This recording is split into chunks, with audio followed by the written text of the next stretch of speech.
بسم اللہ الرحمن الرحیم، السلام علیکم۔ الیکشن میں صرف 2 دن باقی ہیں اور ایسے وقت میں آج صبح انتہائی افسوسناک خبر ڈی آئی خان سے آئی کہ ڈیرہ اسماعیل خان میں رات گئے پولیس اسٹیشن پہ دہشت گردوں کے حملے میں 10 پولیس اہلکار شہید ہو گئے ہیں جبکہ 6 زخمی ہو گئے۔ تو ایسے وقت میں جب پاکستان میں عام انتخابات ہو رہے ہیں، ایسے واقعات کا ہونا انتہائی تشویشناک ہے۔ یعنی کچھ طاقتیں ابھی بھی ہیں جو چاہتی ہیں کہ پاکستان میں انتخابات کا مرحلہ جو ہے وہ پرامن نہ گزرے۔ سینکڑوں کی تعداد میں پولنگ اسٹیشنز ہیں جو بہت حساس ہیں۔ الیکشن سیکیورٹی صورتحال سے بھی کافی الارمنگ ہوتے جا رہی ہیں، بلکہ ہو گئی ہیں۔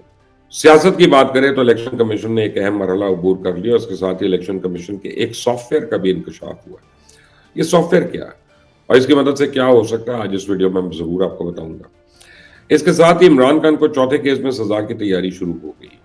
انتخابات جیسے جیسے قریب آ رہے ہیں ویسے ویسے ان کی مشکلات میں اضافہ ہوتا جا رہا ہے، اور ان کی قانونی ٹیم جو ہے وہ بیٹھ کر روٹیاں کھا رہی ہے، کھابے کھا رہی ہے، یا پھر اپنے لیڈر کو قربان کر کے صرف ان کا دھیان اپنی اپنی الیکشن کیمپین کے اوپر ہے۔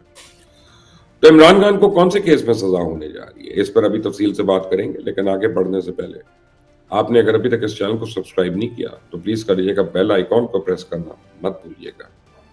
الیکشن کمیشن کے مطابق تقریباً 859 انتخابی حلقوں کے لیے 26 کروڑ بیلٹ پیپرز کی چھپائی کا کام 3 سرکاری پریس اداروں میں مکمل کر لیا گیا، اور ایسے حلقے جہاں عدالتی فیصلوں کے مطابق دوبارہ چھپائی کرانی پڑی، ان حلقوں کے بھی بیلٹ پیپرز کی چھپائی کا کام بروقت مکمل ہو گیا۔ تو پورے ملک میں بیلٹ پیپرز کی ترسیل کا عمل جاری ہے، جو اگلے چند گھنٹوں میں آج کے دن میں مکمل ہو جائے گا۔ بیلٹ پیپرز کی پرنٹنگ کے عمل کے دوران مختلف مراحل میں کئی چیلنجز سامنے آئے۔ چیلنجز میں عدالتی مقدمات اور امیدواروں کی بڑی تعداد شامل ہے، کیونکہ بہت سے ایسے حلقے تھے جہاں پر امیدوار تبدیل ہوئے۔ پہلے کچھ امیدواروں کو الیکشن لڑنے کی اجازت نہیں تھی، پھر وہ سپریم کورٹ اور ہائی کورٹ کے فیصلوں کے بعد ان کو اجازت ملی تو وہاں سے پھر بیلٹ پیپرز چھاپے گئے۔ تو اب جوں الیکشنز قریب آ رہے ہیں ویسے ہی الیکشنز کو متنازع بنانے کا بھی کام شروع ہو گیا۔ الیکشن سے پہلے ہی مختلف جماعتوں نے دھاندلی کا شور مچانا شروع کر دیا۔ اس سے پہلے آر ٹی ایس کے نظام پہ کافی سوالات کھڑے کیے گئے، اور اب الیکشن کمیشن نے عام انتخابات کے لیے ای ایم ایس یعنی الیکٹریکل مینجمنٹ سسٹم کو متعارف کرایا، جس کے ذریعے پورے ملک میں ریزلٹس کو ایک جگہ سے دوسری جگہ پہ بھیجا جائے گا۔ اور پی ٹی آئی نے سسٹم کو ٹوپی سے متنازع بنانا شروع کر دیا۔ پی ٹی آئی نے ایک اعلامیہ جاری کیا جس میں انہوں نے لکھا ہے کہ الیکشن کمیشن اور ان کے ساتھ مل کر حکومت ایک دھاندلی کے خفیہ سافٹ ویئر پہ کام کر رہے ہیں اور سسٹم کے ذریعے الیکشن ریزلٹس کو مینیپولیٹ کیا جائے گا۔ پی ٹی آئی کے امیدوار جو جیت رہے ہوں گے ان کو زبردستی انتخابی مارکے سے باہر نکالا جائے گا، لیکن پی ٹی آئی کے لوگ ابھی تک اس کا کوئی ثبوت دینے میں ناکام ہے۔ ثبوت تو کبھی بھی نہیں دیتے، وہ صرف الزامات لگاتے ہیں، آپ کو پتہ ہی ہے ان کا۔ بہرحال پیپلز پارٹی نے بھی عام انتخابات کے نتائج کے لیے استعمال کیے جانے والے سسٹم پہ تحفظات کا اظہار کیا۔ تو پیپلز پارٹی نے اس حوالے سے الیکشن کمیشن کو پہلے ہی خط لکھ دیا اور کہا کہ election commission R T S طرز پہ ایپلیکیشن ایپ متعارف کرانا چاہتا ہے، اور پیپلز پارٹی کی رائے یہ ہے کہ الیکشن کمیشن کی اس نئی ایپ سے مسائل کا سامنا ہو سکتا ہے، اور اس کی بجائے پریزائڈنگ افسران ریٹرننگ افسر کو واٹس ایپ پہ نتائج بھیجیں، اور یہی فارم 45 کا رزلٹ پولنگ ایجنٹس کو بھی واٹس ایپ پہ بھیجا جائے۔ لیکن اب واٹس ایپ استعمال کرنے کا ایک بڑا مسئلہ ہے کہ پولنگ ڈے پہ کچھ بھی ہو سکتا ہے۔ یہ بھی ہو سکتا ہے کہ جو اضلاع پولنگ اسٹیشن سیکیورٹی کی وجہ سے حساس ہیں، یا پھر جن جگہوں پہ خدا نہ خواستہ دہشت گرد کارروائیوں کا خطرہ ہے، وہاں پہ انٹرنیٹ بند ہو جائے، اور ایسی صورتحال میں تو انٹرنیٹ بند ہو سکتا ہے۔ تو اگر انٹرنیٹ بند ہوا تو پھر نتائج واٹس ایپ کی مدد سے نہیں بھیجے جائیں گے، اس سے الیکشنز مزید متنازع ہو جائیں گے۔ بھارت پاکستان کی تو ایک بدنصیب تاریخ یہ ہے کہ یہاں پہ کوئی بھی الیکشن بغیر متنازع ہوئے ہی نہیں۔ ہر الیکشن میں کوئی نہ کوئی پارٹی شور مچاتی ہے کہ اس کے ساتھ زیادتی ہوئی ہے۔ 2018 میں نون لیگ نے شور مچایا کہ آر ٹی ایس بٹھا دیا گیا، دھاندلی ہوئی اور دھاندلی سے پی ٹی آئی کو جتوایا گیا، اور رات گزرنے کے بعد بھی انتخابی نتائج نہیں آئے۔ اور اس سے پہلے 2013 کی بات کریں تو تب پی ٹی آئی اور عمران خان نے شور مچایا تھا۔ 35 پنچز آپ یاد کریں، ان کی بات ہوتی رہی، عدلیہ پہ الزامات لگاتے رہے۔ خود عمران خان نے جسٹس رمدے کو دھاندلی کا ذمہ دار قرار دے دیا، عدلیہ پہ حملے کیے، جس کی وجہ سے ان کو توہین عدالت کے مقدمات کا بھی سامنا کرنا پڑا۔ تو اس بار الیکشن سے پہلے مکمل تیاری کی گئی ہے کہ اگر کل کو دھاندلی کا الزام لگے تو یہ کہا جائے ہم نے تو پہلے کہا تھا، ہم نے تو پہلے خبردار کیا تھا کہ الیکشن کمیشن کے پاس جو بھی سافٹ ویئر ہے وہ کام کا نہیں ہے۔ تو جس طرح کے حالات ہیں، الیکشن کے بعد معاملات ایک بار پھر سے عدالتوں میں ہی جائیں گے۔ الیکشن کے بعد ایک مزید بڑا بحران پیدا ہوگا، ہو سکتا ہے یہ بحران پہلے کے بحران سے بہت زیادہ بڑا ہو۔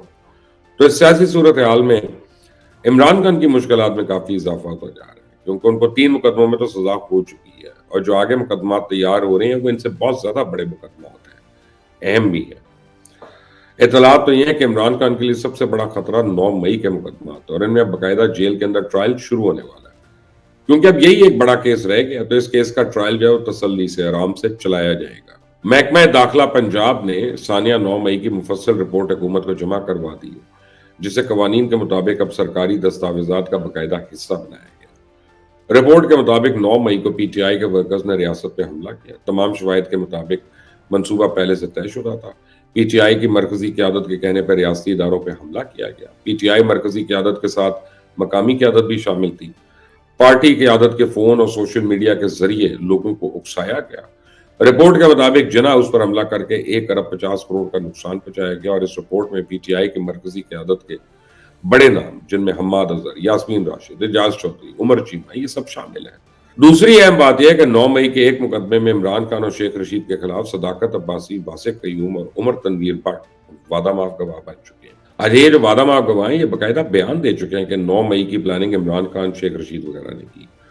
تو یہ صرف 3 گواہ ہیں، اس کے علاوہ کئی ایسے دوسرے گواہ ہیں جن کے ویڈیو بیانات بھی ریکارڈ کا حصہ ہیں۔ وقت پڑنے پہ وہ بھی سامنے آئیں گے کہ کیسے 9 مئی کی منصوبہ بندی کی گئی۔ اگر فوجی عدالتوں کی بات کریں تو 9 مئی کے حوالے سے فوجی عدالتوں میں 103 ملزمان کے خلاف مقدمات تقریباً مکمل ہو چکے ہیں۔ ان میں 90% پہ جرائم بھی ثابت ہو چکے ہیں۔ تو اب صرف سپریم کورٹ کے فیصلے کا انتظار ہے، کیونکہ سپریم کورٹ نے حتمی فیصلہ دینے سے بھی منع کر رکھا ہے۔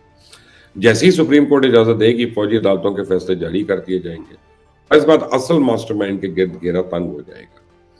تو عمران خان کے وکلاء ہمیشہ کی طرح عمران خان کو 3 کیسز میں سزا دلوا کے اپنی اپنی ذاتی زندگیوں میں مصروف ہے۔ 3 کیسز میں عمران کو سزا ہو گئی، ابھی تک کیس کی ہائی کورٹ میں اپیل بھی نہیں ہوئی ہے، ابھی تک اپیل نہیں ہوئی ہے۔ دلچسپ بات یہ ہے کہ سپریم کورٹ سے بلہ واپس لینے کا فیصلہ جو ہے وہ 1 مہینہ ہو گیا تقریباً اس کو، ابھی تک اس فیصلے کے اوپر سپریم کورٹ میں نظر ثانی کی درخواست نہیں کی گئی۔ تو 9 مئی کے کیسز بھی اسی طرح الزامات ثابت ہو جائیں گے، سزا بھی ہو جائے گی، اور وکلاء یا تو ٹک ٹاک بناتے رہیں گے یا پھر اپنی اپنی سیاست چمکاتے رہیں گے، کیونکہ جتنے وکلاء کے دھڑے ہیں، ایسا ممکن ہی نہیں کہ عمران خان کے وکلاء کسی ایک بات پہ متفق ہو کے کیس پہ ہی فوکس کر لیں۔